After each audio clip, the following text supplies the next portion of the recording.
Hey everyone, and welcome to the channel. My name is Ash, aka I'm a Ghostbuster, and I'm here with a review of Mondealy on Xbox.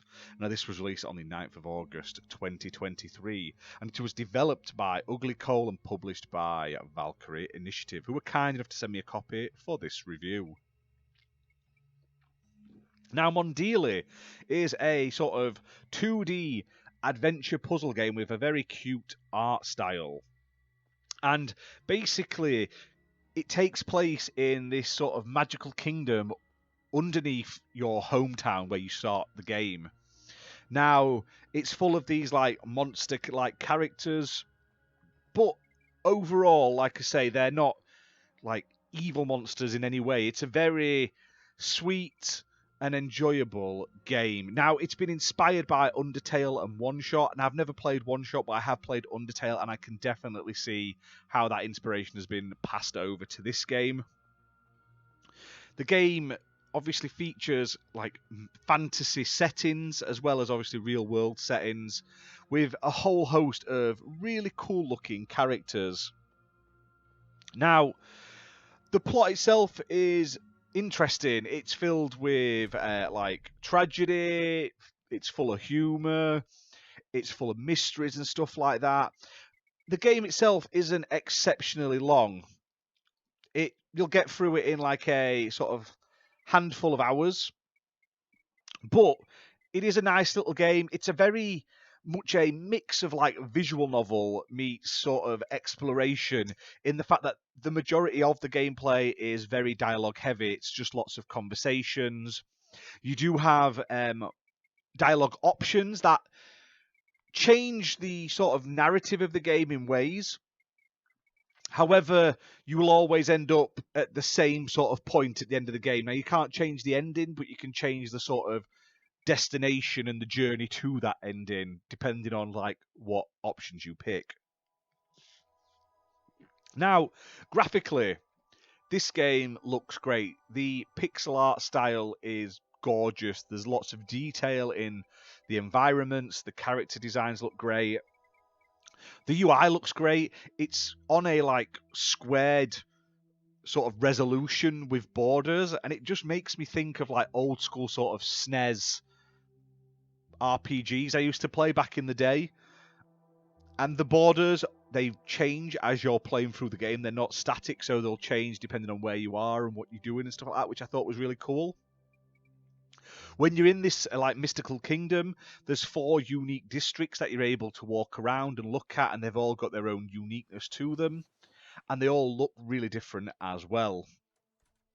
Now, this wouldn't be an RPG game without a whole host of additional things to do on top of the main quest.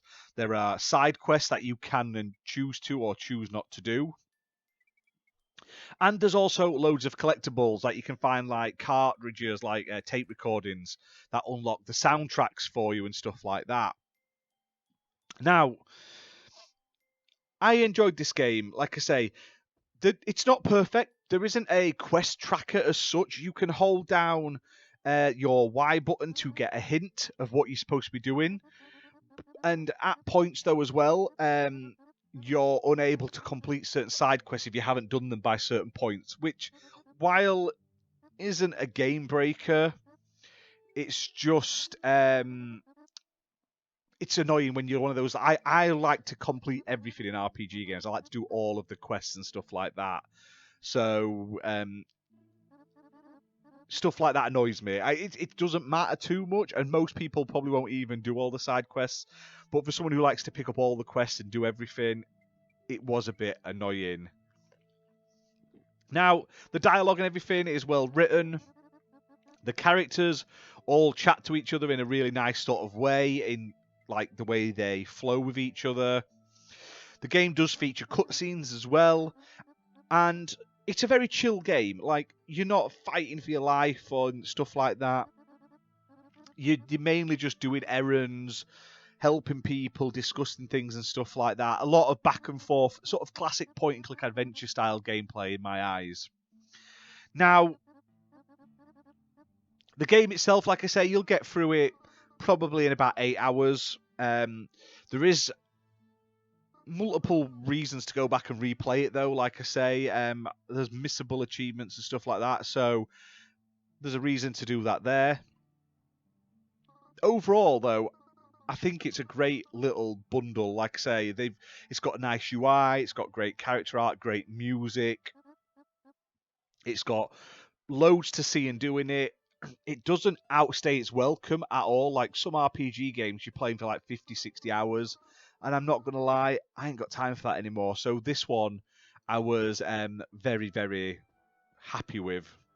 Now, it's playable on PC, Xbox One, Xbox Series X and S with Xbox Play Anywhere. It's optimized for Series S and X consoles with 4K resolution and 120 FPS. Also supports smart delivery, and it's priced at £9.99. And for that, I think you're getting a great deal. You're getting a very nice little chilled RPG with some puzzle mechanics in, and the puzzle mechanics themselves are sort of like you need to have certain items in your inventory for people and stuff like that to do things. Maybe you have to click on a certain thing to get it to do a certain thing.